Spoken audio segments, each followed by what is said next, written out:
Price lord, hallelujah. ದೇವರ ನಾಮಕ್ಕೆ ಸ್ತೋತ್ರವಾಗಲಿ. ಪ್ರಾರ್ಥನೆ ಮಾಡಿಕೊಳ್ಳೋಣ. ಸರ್ವ ಸೃಷ್ಟಿಕರ್ತನ ತಂದೆಯ ದೇವರೇ, ಮಗನ ದೇವರೇ, ಪರಿಶುದ್ಧಾತ್ಮನೇ, ನಿಮ್ಮ ನಾಮಕ್ಕೆ ಸ್ತೋತ್ರ ಸ್ವಾಮಿ. ಈ ದಿವಸವು ಈ ಸಮಯವು ಕೂಡ ನಿಮ್ಮಿಂದ ನೇಮಕವಾದಂತಹ ದಿವಸ ಸಮಯವಾಗಿದೆ. ಅದಕ್ಕಾಗಿ ನಿಮಗೆ ಸ್ತೋತ್ರ. ಈ ದಿವಸದ ಸಂದೇಶದ ಭಾಗವನ್ನು ಕೂಡ ಹೇರಳವಾಗಿ ಆಶೀರ್ವದಿಸಿರಿ.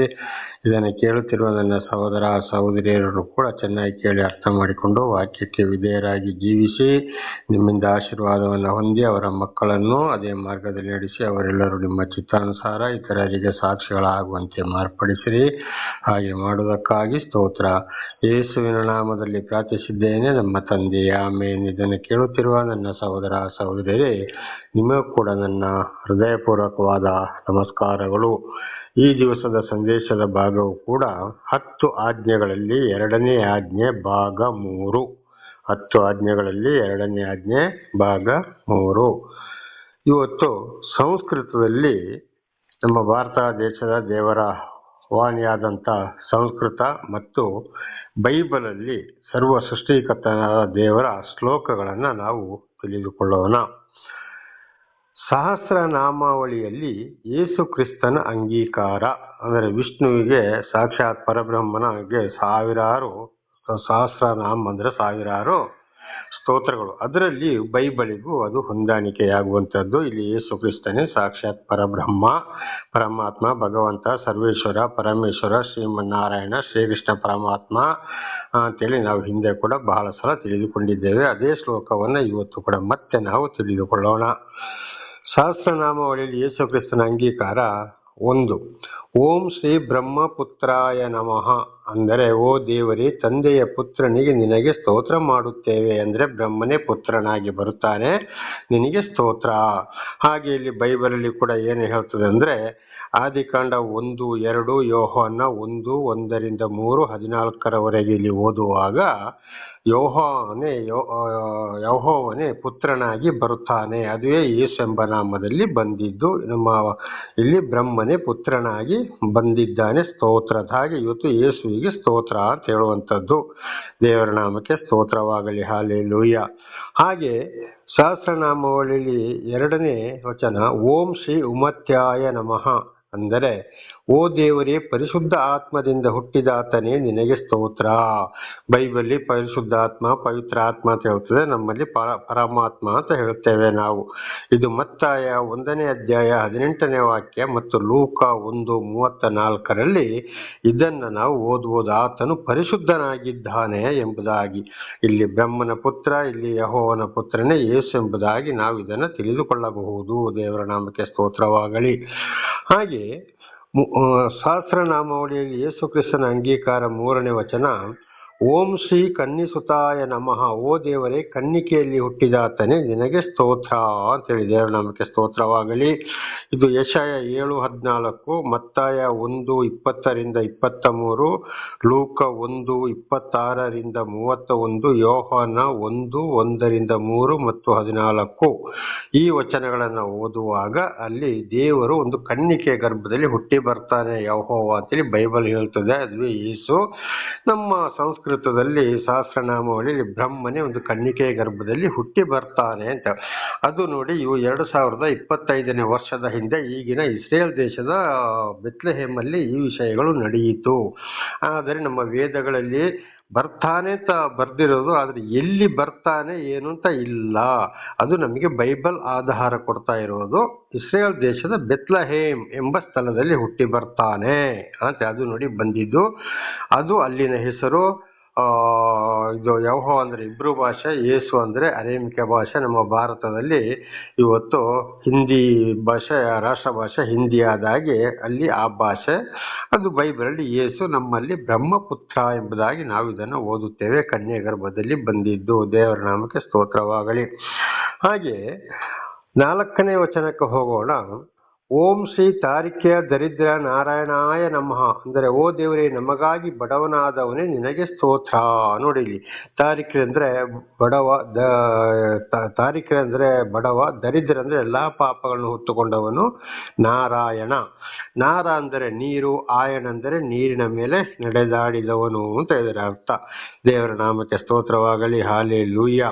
ಹಾಗೆ ಯೆಶಾಯ 53 1-3, ಫಿಲಿಪ್ಪಿ 2 6-8, ಮತ್ತಾಯ 8:17, 1 ಪೇತ್ರ 2:22 ಮತ್ತು 24-25 ವಚನಗಳು ಇದು ನಮಗೆ ಸ್ಪಷ್ಟವಾಗಿ ತಿಳಿಸ್ತದೆ. ಆದಿಕಾಂಡ 1-2 ಮತ್ತು 14-26 ಕೂಡ ಇಲ್ಲಿ ಏನಾಗಿದ್ದಾರೆ, ಬಡವನಾಗಿ ಅಂದ್ರೆ ಇಲ್ಲಿ ಇದು ಬಂದು ದಾರಿ ಬದಿಯಲ್ಲಿ ಹುಟ್ಟಿದ, ಗೋದಲಿಯಲ್ಲಿ ಮಲಗಿಸಿದ, ಮತ್ತೆ ಅನೇಕ ಬಡ ಬಗ್ಗರ ಮನೆಗೆ, ರೋಗಿಗಳ ಮನೆಗೆ, ವ್ಯಭಿಚಾರಿಗಳ ಮನೆಗೆ, ಪಾರ್ಶ್ವಗಳ ಮನೆಗೆ, ಕುಷ್ಠರೋಗಿಗಳ ಮನೆಗೆ, ಸತ್ತವರ ಮನೆಗೆ ಹೋದ, ಐಶ್ವರ್ಯವಂತನಾಗ್ಲಿಲ್ಲ. ದರಿದ್ರ ಅಂದ್ರೆ ಎಲ್ಲಾ ಪಾಪಗಳನ್ನ ಹೊತ್ತುಕೊಂಡು ಶಿಲುಬೆಗೇರಿಸಿಬಿಟ್ಟು ರಕ್ತವನ್ನು ಸುರಿಸಿದ. ಇದುವೇ ನಾರಾಯಣ. ನಾರ ಪ್ಲಸ್ ಆಯನ್ ಅಂದ್ರೆ ನೀರಿನ ಮೇಲೆ ವಾಸ ಮಾಡುವವನು. ಇದು ಆದಿಕಾಂಡ 1-2 ಮತ್ತಾಯ 14-26 ಸ್ಪಷ್ಟವಾಗಿ ನಮಗೆ ಓದ್ತದೆ, ನಮಗೆ ಓದಬಹುದು. ಹಾಗೆ ಸಂಸ್ಕೃತದಲ್ಲಿ ಸತ್ಯನಾರಾಯಣ, ಸತ್ಯ ಅಂದ್ರೆ ವಾಕ್ಯ, ನಾರ ಅಂದರೆ ನೀರು, ಆಯನ ಅಂದ್ರೆ ನೀರಿನ ಮೇಲೆ ನಡೆದಾಡಿದವನು. ಹಾಗೆ ಇವತ್ತು ನಮ್ಮ ಭಾರತ ದೇಶದಲ್ಲಿ ದೊಡ್ಡ ಪೂಜೆ ಅಂದ್ರೆ ಸತ್ಯನಾರಾಯಣನಿಗೆ ಸ್ತೋತ್ರ ಮಾಡುವಂಥದ್ದು. ಈ ಸತ್ಯನಾರಾಯಣನೇ ಇಲ್ಲಿ ಯೇಸು ಕ್ರಿಸ್ತನಾಗಿದ್ದಾನೆ, ಯೆಹೋವನಾಗಿದ್ದಾನೆ, ಸಾಕ್ಷಾತ್ ಪರಬ್ರಹ್ಮನು ಕೂಡ, ಪರಮಾತ್ಮ ಭಗವಂತನು ಕೂಡ ಆಗಿದ್ದಾನೆ. ದೇವರ ನಾಮಕ್ಕೆ ಸ್ತೋತ್ರವಾಗಲಿ. ಹಾಲೆಲೂಯ. ಹಾಗೆ 5ನೇ ವಚನಕ್ಕೆ ಹೋಗೋಣ. ಓಂ ಶ್ರೀ ವಿದುರಸ್ತೆ ನಮಃ ಅಂದ್ರೆ ಓ ದೇವರೇ ಪರಿವರ್ತನೆ ಮಾಡುವಾತನೇ ನಿನಗೆ ಸ್ತೋತ್ರ ಅಂತೇಳಿ. ಅಂದ್ರೆ ಇದನ್ನ ಮತ್ತಾಯ 1:21, 8:17, ಯೆಶಾಯ 53:4 ಇಲ್ಲಿ ನೋಡೋಣ.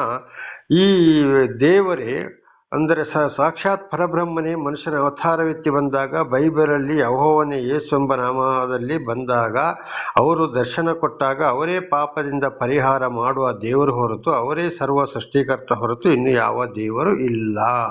ಇದಕ್ಕೆ ನಾನು ಒಂದು ದೊಡ್ಡ ಸಾಕ್ಷಿ. ಅದನ್ನು ಬಹಳ ಸಲ ಹೇಳಿದ್ದೇನೆ. ಮಣ್ಣಿಗೆ ಮಣ್ಣಾಗಿ ಧೂಳಿಗೆ ಧೂಳಾಗಿ ಹೋಗುವಂತ ಮನುಷ್ಯನನ್ನ ಇವತ್ತು ಈ ಮಟ್ಟಕ್ಕೆ ದೇವರ ಸಾಕ್ಷಿಯಾಗಿ ಉಪದೇಶಕನಾಗಿ ನಿಲ್ಲಿಸಬೇಕಾದ್ರೆ ಈ ಯೇಸುವೆ ಕಾರಣ. ಸಾಕ್ಷಾತ್ ಪರಬ್ರಹ್ಮ, ಪರಮಾತ್ಮ, ಭಗವಂತ, ಸರ್ವೇಶ್ವರ, ಪರಮೇಶ್ವರ, ಶ್ರೀಮನ್ನಾರಾಯಣ, ಶ್ರೀಕೃಷ್ಣನೇ ಇದಕ್ಕೆ ಆಧಾರ. ದೇವರ ನಾಮಕ್ಕೆ ಸ್ತೋತ್ರವಾಗಲಿ. ಹಾಗೆ ಇದಕ್ಕಾಗಿ ಎಷ್ಟೋ 1 ಲಕ್ಷದ ಮೇಲೆ ಖರ್ಚು ಮಾಡಿದ್ದೇವೆ. ಆ ದೇವರು, ಈ ದೇವರು, ಆ ಮಾಯ, ಈ ಮಾಯ, ಆ ಮಂತ್ರ, ಈ ಮಂತ್ರ, ಆ ತಾತಿ, ಈ ತಾತಿ, ಈ ತಗೊಳು ಅಂತೇಳಿ ಯಾವುದರಲ್ಲಿ ಪರಿಹಾರವಾಗಲಿಲ್ಲ. ಆದ್ರಿಂದ ದೇವರು ದರ್ಶನ ಕೊಟ್ಟಾಗ ನಮಗೆ ದೇವರಿಂದಲೇ ಪರಿಹಾರ ಹೊರತು ಇನ್ನು ಯಾವುದರಿಂದಲೂ ನಮಗೆ ಪರಿಹಾರ ಆಗಲಿಕ್ಕೆ ಸಾಧ್ಯವೇ ಇಲ್ಲ. ಪಾಪ ಪರಿಹಾರ ಆಗೋದು ಸರ್ವ ಸೃಷ್ಟಿಕರ್ತರದ ದೇವರು ಒಬ್ಬನಿಂದಲೇ. ಹಾಗೆ 6ನೇ ವಚನ. ಓಂ ಶ್ರೀ ಪಂಚಗಾಯಾಯ ನಮಃ. ಅಂದರೆ ಓ ದೇವರೇ ಗಾಯಗಳನ್ನು ಅಂದ್ರೆ 5 ಗಾಯಗಳನ್ನು ಹೊತ್ತಾತನೇ ನಿನಗೆ ಸ್ತೋತ್ರ. ಓಂ ಪಂಚಗಾಯಾಯ ನಮಃ. ಯಾರಿಗೆ? ಬ್ರಹ್ಮನ ಪುತ್ರನಾಗಿ ಬಂದಾಗ, ಅವತಾರಕ್ಕೆ ಬಂದಾಗ ಆ ಪುತ್ರನಿಗೆ, ಬ್ರಹ್ಮನಿಗೆ ಅದು ಆ ಪಂಚಗಾಯ ಅಂದ್ರೆ 2 ಕಾಲಿಗೆ ಶಿಲುಬೆಗೆ ಏರಿಸಿದಾಗ 2 ಕಾಲಿಗೆ, 2 ಕೈಗೆ, ಪಕ್ಕೆಗೆ ಚುಚ್ಚಿದ್ದು. ಇದುವೇ 5 ದೊಡ್ಡ ಗಾಯ. ಅದಕ್ಕೆ ಓಂ ಪಂಚಗಾಯಾಯ ನಮಃ. ಇವರೇ ದೇವರು ಹೊರತು ಬೇರೆ ದೇವರು ಇಲ್ಲ. ದೇವರ ನಾಮಕ್ಕೆ ಸ್ತೋತ್ರವಾಗಲಿ. ಹಾಲೆಲೂಯ. ಹಾಗೆ 7ನೇ ವಚನ. ಓಂ ಶ್ರೀ ವೃಕ್ಷಶೂಲಾಯ ಅರುತ್ಥಾಯ ನಮಃ. ಓ ದೇವರೇ ನಮಗಾಗಿ ನಿನ್ನನ್ನೇ ತ್ರಿಶೂಲದಲ್ಲಿ ಅರ್ಪಿಸಿದಾತನೇ ನಿನಗೆ ಸ್ತೋತ್ರ. ವೃಕ್ಷಶೂಲಾಯ ಅಂದ್ರೆ ವೃಕ್ಷ ಅಂದ್ರೆ ಮರ, ಶೂಲ ಅಂದ್ರೆ ಆಣಿಯಲ್ಲಿ ಅಂದ್ರೆ ಮೊಳೆಯಲ್ಲಿ ಜಡೆಯಲ್ಪಟ್ಟಿತು. ನಮಗಾಗಿ ನಿನ್ನನ್ನು ನೀನೇ ಮರದ ಕಂಬಕ್ಕೆ ಸಮರ್ಪಿಸಿದಾತನೇ ನಿನಗೆ ಸ್ತೋತ್ರ. ಇಲ್ಲಿ ಬ್ರಹ್ಮನ ಅವತಾರ ಅಂತ, ಸಾಕ್ಷಾತ್ ಪರಬ್ರಹ್ಮನೇ ಎಲ್ಲವೂ ಅಂತ ಗೊತ್ತಾಗ್ತದೆ. ಬೈಬಲಲ್ಲಿ ಇಲ್ಲಿ ಯೇಸು ಅಂದ್ರೆ ಇದು ಹೊರದೇಶದಲ್ಲಿ ನಡೆದಿದ್ದರಿಂದ ಅಲ್ಲಿ ಹೆಸರು ಮಾತ್ರ ಚೇಂಜಿ. ದೇವರ ನಾಮಕ್ಕೆ ಸ್ತೋತ್ರವಾಗಲಿ. ಹಾಲೆಲೂಯ. ಇದು ಯೋಹಾನ 19ನೇ ಅಧ್ಯಾಯ 34ನೇ ವಚನದಲ್ಲಿ ಇದನ್ನು ನಾವು ಸ್ಪಷ್ಟವಾಗಿ ನೋಡಬಹುದು. 8. ಓಂ ಶ್ರೀ ಮೃತ್ಯುಂಜಯಾಯ ನಮಃ. ಓ ದೇವರೇ ಸಾವನ್ನು ಮುರಿದು ಜಯಿಸಿದಾತನೇ ನಿನಗೆ ಸ್ತೋತ್ರ. ನೋಡಿ, ಶಿಲುಬೆ ಮೇಲೆ ಸತ್ರು, ಮರಣ ಹೊಂದಿದ್ರು, ಸಮಾಧಿ ಮಾಡಿಸಿಕೊಂಡ್ರು, 3ನೇ ದಿವಸ ಪುನರುತ್ಥಾನಗೊಂಡರು. ಇದಕ್ಕೆ ಓಂ ಮೃತ್ಯುಂಜಯಾಯ ನಮಃ ಅಂದ್ರೆ ಸಾವನ್ನು ಜಯಿಸಿದವನೇ ಅಂತೇಳಿ ಇದರ ಅರ್ಥ.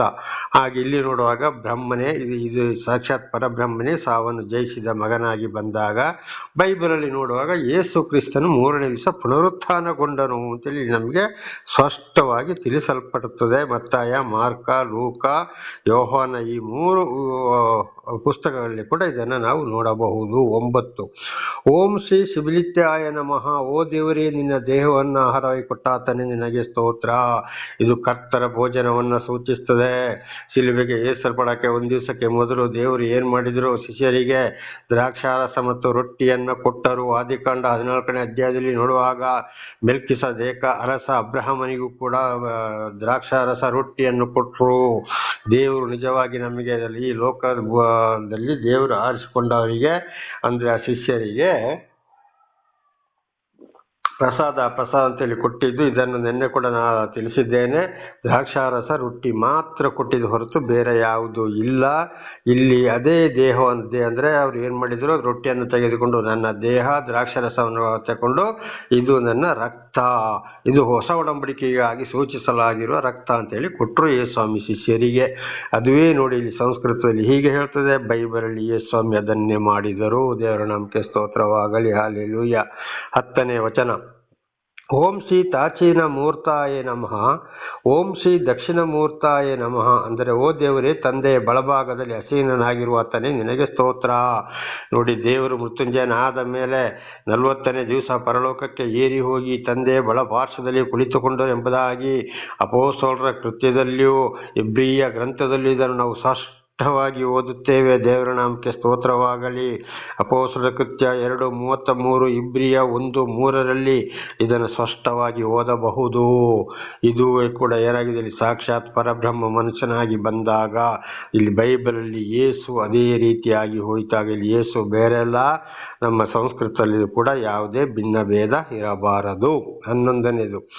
ಓಂ ಶ್ರೀ ಮಹಾದೇವಾಯ ನಮಃ. ಓ ದೇವರೇ, ದೇವಾದಿ ದೇವನೇ, ಮಹಾದೇವನೇ ನಿನಗೆ ಸ್ತೋತ್ರ. ನಿನಗಿಂತ ಬೇರೆ ಯಾವ ದೇವರು ಇಲ್ಲ ಎಂಬುದಾಗಿ ಸಂಸ್ಕೃತದಲ್ಲಿ ಹೇಳ್ತದೆ. ಹಾಗೆ ಯೇಸುಸ್ವಾಮಿ ಹೇಳ್ತಾರೆ, ನಾನೇ ಮಾರ್ಗವು, ನಾನೇ ಸತ್ಯವು, ನಾನೇ ಜೀವವು, ನಾನೇ ಪುನರುತ್ಥಾನವು. ವರ್ತಮಾನ ಕಾಲದಲ್ಲಿ ಇರುವಾತನು, ಭೂತಕಾಲದಲ್ಲಿ ಇದ್ದಾತನು, ಭವಿಷ್ಯತ್ ಕಾಲದಲ್ಲಿ ಬರುವಾತನು ನಾನೇ. ಸರ್ವವನ್ನು ನಾನೇ ಸೃಷ್ಟಿ ಮಾಡಿದೆ. ಆದಿಯು, ಅಂತ್ಯವು, ಪ್ರಾರಂಭವು, ಸಮಾಪ್ತಿಯು ನಾನೇ ಎಂಬುದಾಗಿ ಸಾಕ್ಷಾತ್ ಪರಬ್ರಹ್ಮನ ಮಾತಾಗಿದೆ. ಇಲ್ಲಿ ಯೇಸು ಕ್ರಿಸ್ತನನ್ನ ಮತ್ತು ಯೆಹೋವನನ್ನು ಹೋಲಿಕೆಯಾಗಿದೆ.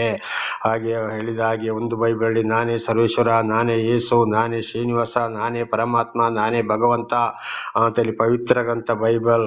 ಸತ್ಯವೇದದಲ್ಲಿ ನಾನೇ ಯೆಹೋವ, ನಾನೇ ಯೇಸು, ನಾನೇ ಪರಮಾತ್ಮ, ನಾನೇ ಭಗವಂತ. ಅದೇ ಹಿಂದಿ ಬೈಬಲಲ್ಲಿ ಅವರು ಪರಮೇಶ್ವರ ಅಂತಲೇ ಚರ್ಚಲ್ಲಿ ದೇವಾಲಯದಲ್ಲಿ ಪ್ರಾರ್ಥನೆ ಮಾಡೋರಾಗಿದ್ದಾರೆ, ಸ್ತೋತ್ರ ಮಾಡೋರಾಗಿದ್ದಾರೆ. ಇಲ್ಲಿ ಮುಸ್ಲಿಮ್ಸ್ ಅವರು ಅಲ್ಲಾಹ್ ಅಕ್ಬರ್ ಎಂಬುದಾಗಿ ಹೇಳ್ತದೆ. ಅಲ್ಲಾಹ್ ಅಕ್ಬರ್ ಕೂಡ ಅಂದರೆ ಸರ್ವ ಸೃಷ್ಟಿಕರ್ತರಾದ ದೇವರು ಈಸಾ ಮಸೀಹ ಎಂಬ ನಾಮದಲ್ಲಿ ಮರಿಯಂ ಗರ್ಭದಲ್ಲಿ ಭೂಲೋಕಕ್ಕೆ ಬಂದಿದ್ದಾರೆ ಎಂಬುದಾಗಿ ಕನ್ನಡ ಕುರಾನಲ್ಲಿ ನಾನೇ ಓದಿದ್ದೇನೆ. ಇದಕ್ಕೆ ನಾನೇ ಸಾಕ್ಷಿ. ದೇವರ ನಾಮಕ್ಕೆ ಸ್ತೋತ್ರವಾಗಲಿ. ಹಲ್ಲೆಲೂಯಾ. ಹಾಗೆ ಇದು ಪ್ರತಿಯೊಂದು ನೋಡುವಾಗ ಇಲ್ಲಿ ನಮ್ಮ ಸಂಸ್ಕೃತದಲ್ಲಿ ಬರುವಂತ ಸೃಷ್ಟಿಕರ್ತ ದೇವರಿಗೆ ಬರುವಂತ ಹೆಸರು ಬೈಬಲಲ್ಲಿ ಯಾವುದೇ ಭಿನ್ನ ಭೇದವಿಲ್ಲ. ಆದುದರಿಂದ ಯೇಸು ಕ್ರಿಶ್ಚಿಯನ್ ಅಂತ ಹೇಳುವಂಥದ್ದು ಖಂಡಿತವಾಗಿ ಜಾತಿ ಭೇದ ಮಾಡಬೇಡಿ. 2025 ವರ್ಷದ ಹಿಂದೆ ಈಗಿನ ಇಸ್ರೇಲ್ ದೇಶದ ಬೆತ್ಲೆಹೇಮಿನಲ್ಲಿ ನಡೆದಂತ ವಿಷಯಗಳೆಲ್ಲ ಇವು. ಮತ್ತು ಇಡೀ ಇಸ್ರೇಲ್ ದೇಶದಲ್ಲಿ, ಐಗುಪ್ತ ದೇಶದಲ್ಲಿ, ಇರಾಕ್ ದೇಶದಲ್ಲಿ ನಾನಾ ಕಡೆ ನಡೆದಂತ ವಿಷಯಗಳು. ಅದರಿಂದ ಹೆಸರು ಮಾತ್ರ ಬೇರೆಯಾಗಿದೆ. ನಮ್ಮ ಸಂಸ್ಕೃತದಲ್ಲಿ ಈ ರೀತಿ ಹೋಲಿಕೆಯಾಗಿದೆ. ಆದ್ರಿಂದ ನನ್ನ ಸಹೋದರ ಸಹೋದರಿಯರೇ, ಖಂಡಿತವಾಗಿ ಯಾರು ಭಿನ್ನ ಭೇದ ಮಾಡಬಾರದು. ದೇವರೊಬ್ಬನೇ. ಯಾರು ಹೀಯಾಳಿಸೋದು, ಮಾಡೋದು, ಜಾತಿ ಮತ ಭೇದ ತರುವುದು, ಅವರು ದೀಕ್ಷಾಸ್ಥಾನ ಪಡ್ಕೊಂಡಿದ್ದಾರೆ, ದೀಕ್ಷಾಸ್ಥಾನ ಅಂತೆ, ಕ್ರಿಶ್ಚಿಯನ್ ಅಂತೆ ಅಂತ ಹೇಳಿ ಅಲ್ಲ. ವೇದಗಳನ್ನು ಓದಿ ಅರಿತುಕೊಂಡು ನಾನು ಹಿಂದಿನ ಜೀವಿತವನ್ನು ಬಿಟ್ಟು ನಿನ್ನೊಂದಿಗೆ ಜೀವಿಸ್ತೇನೆ ಅಂತೇಳಿ ಅವರು ಗಂಗಾಸ್ಥಾನ ಪಡೆದ ಮೇಲೆ ಬ್ರಾಹ್ಮಣನಾಗುವುದು. ಅದೇ ಗಂಗಾಸ್ಥಾನ ಅಂದ್ರೆ ಇಲ್ಲಿ ದೀಕ್ಷೆ. ದೀಕ್ಷೆ ಅಂದ್ರೆ ಏನು? ದೇವರಿಗೆ ನಾವು ಪ್ರಮಾಣ ಮಾಡುವಂಥದ್ದು. ಓ ದೇವರೇ, ಇನ್ನು ಮುಂದೆ ನನ್ನ ಜೀವಿತದಲ್ಲಿ ನಾನು ಹಿಂದಿನ ತಪ್ಪುಗಳನ್ನ ಮಾಡೋದಿಲ್ಲ, ಇನ್ನು ಮುಂದೆ ನೀನು ಹೇಳಿದಾಗೇ ನಾನು ನಡೆಯುತ್ತೇನೆ ಎಂಬುದಾಗಿ ನಾವು ನೀರಿನಲ್ಲಿ ದೀಕ್ಷಾಸ್ಥಾನ ತಗೊಳ್ಳುವುದೇ ದೀಕ್ಷಾಸ್ಥಾನವಾಗಿದೆ. ಗಂಗೆಯಲ್ಲಿ ಅದೇ ಇದು ಗಂಗಾಸ್ಥಾನ ಎಂಬುದಾಗಿ ನಮ್ಮ ಸಂಸ್ಕೃತದಲ್ಲಿ ತಿಳಿಸಲ್ಪಡುತ್ತದೆ. ಆದ್ರಿಂದ ದಯವಿಟ್ಟು ಅದನ್ನು ಯಾರೋ ಭಿನ್ನ ಭೇದ ತರಬೇಡಿ. ಆದ್ರೆ ಹಿಂದೆ ಹೇಳಿದ ಹಾಗೆ ಕೆಲವರು ಏನ್ ಮಾಡ್ತಾರೆ? ಗಂಟೆ ಮನೆ ಆಡಿಸಿಕೊಂಡು ಸತ್ಯವನ್ನ ಮುಚ್ಚಿಟ್ಟು ತಿಳಿಸದೆ ಅವರ ಹೊಟ್ಟೆಪಾಡು ನೋಡ್ಕೊಂಡಿದ್ದಾರೆ. ಅಂದರೆ ಸತ್ಯವನ್ನೆಲ್ಲ ಮುಚ್ಚಿಟ್ಟಿದ್ದಾರೆ. ಇನ್ನು ಕೆಲವರು ಈ ಬೈಬಲ್ ಹಿಡ್ಕೊಂಡು ನಾವು ಸೇವಕರುಗಳು, ನಾವು ಪಾಸ್ಟರ್ಗಳು, ನಾವು ಬಿಷಪ್ಗಳು, ನಾವು ರೆವರೆಂಡ್ಗಳು ಅಂತ ಹೇಳಿಕೊಂಡು ಒಂದು ವರ್ಗದ ಜನರನ್ನ ಓಲೈಸಿಕೊಂಡು ನಾವು ಅವರ ಹತ್ರ ಹೋಗಬಾರದು, ಅವರೇ ನಮ್ಮ ಹತ್ರ ಬರಬೇಕು ಅಂತೇಳಿ ಅವರು ಕೂಡ ಸುಳ್ಳನ್ನ ಮುಚ್ಚಿಟ್ಟು ಸಂಸ್ಕೃತದಲ್ಲಿರುವಂಥ ಹೆಸರನ್ನ ಮರೆಮಾಚಿ ದೇವರಿಗೆ ವಿರುದ್ಧವಾಗಿ ತಂದು ಇವತ್ತು ಅನೇಕರನ್ನ ಮೋಸಗೊಳಿಸ್ತಾ ಇದ್ದಾರೆ. ಆದ್ದರಿಂದ ಬಹಳ ಎಚ್ಚರ ಇರಬೇಕು ನನ್ನ ಸಹೋದರ ಸಹೋದರಿಯರೇ. ಹಾಗೆ ಇನ್ನು ಒಂದು ವಿಷಯವನ್ನ ಹೇಳಿ ಮುಗಿಸ್ತೇನೆ. ಖಂಡಿತವಾಗಿ ಎರಡನೇ ಆಜ್ಞೆಗಳಲ್ಲಿ ಸತ್ತವರಿಗೆ ಪ್ರಾರ್ಥನೆ ಎಂಬುದಿಗೂ ಇಲ್ಲ. ಖಂಡಿತವಾಗಿ ಸತ್ತವರನ್ನ ಸಮಾಧಿ ಮಾಡಬೇಕು ಹೊರತು ಇವತ್ತು ಅನೇಕರು ಪ್ರಾರ್ಥನೆ ಸತ್ತಾಗ ಪ್ರಾರ್ಥನೆ, ಮಣ್ಣು ಮಾಡುವಾಗಲೂ ಪ್ರಾರ್ಥನೆ ಎಲ್ಲಿಯೂ ಇಲ್ಲ. ಯೇಸುಸ್ವಾಮಿ ಸತ್ತಾಗಲೂ ಪ್ರಾರ್ಥನೆ ನಡೆದಿಲ್ಲ, ಅಬ್ರಹಾಮನ ಸತ್ತಾಗಲೂ ಪ್ರಾರ್ಥನೆ ನಡೆದಿಲ್ಲ, ಇಸಾಕನ ಸತ್ತಾಗಲೂ ಪ್ರಾರ್ಥನೆ ನಡೆದಿಲ್ಲ, ಯಾಕೋಬನ ಸತ್ತಾಗಲೂ ಪ್ರಾರ್ಥನೆ ನಡೆದಿಲ್ಲ, ಬರೀ ಸಮಾಧಿ ಮಾಡಿದರು.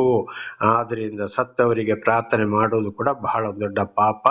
ತಗೊಂಡೋಗಿ ಅವರನ್ನು ಸಮಾಧಿ ಮಾಡಬೇಕಷ್ಟೇ. ಬೈಬಲಲ್ಲಿ ಪ್ರಾರ್ಥನೆ ಎಂಬುದು ಎಲ್ಲಿಯೂ ಇಲ್ಲ. ದೇವರ ನಾಮಕ್ಕೆ ಸ್ತೋತ್ರವಾಗಲಿ. 1 ಮತ್ತು 2ನೇ ಆಜ್ಞೆ ಇಲ್ಲಿಗೆ ಮುಕ್ತಾಯವಾಯಿತು.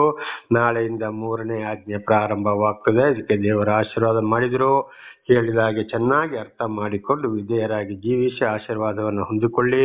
ನಿಮ್ಮ ಮಕ್ಕಳಿಗೂ ಇತರರಿಗೂ ಸಾಕ್ಷಿ ಕೊಡಲು ಅವಕಾಶ ಸಿಕ್ಕಿದಾಗ ಅದನ್ನು ಉಪಯೋಗಿಸಿಕೊಳ್ಳಿ. ಅದುವೇ ದೇವರು ಕೊಡುವಂತ ಒಂದು ಸಮಯ. ಹಾಗೆ ನಿಮ್ಮೆಲ್ಲರನ್ನು ದೇವರು ಹೇರಳವಾಗಿ ಆಶೀರ್ವದಿಸಲಿ. ಪ್ರಾರ್ಥನೆ ಮಾಡಿಕೊಳ್ಳೋಣ.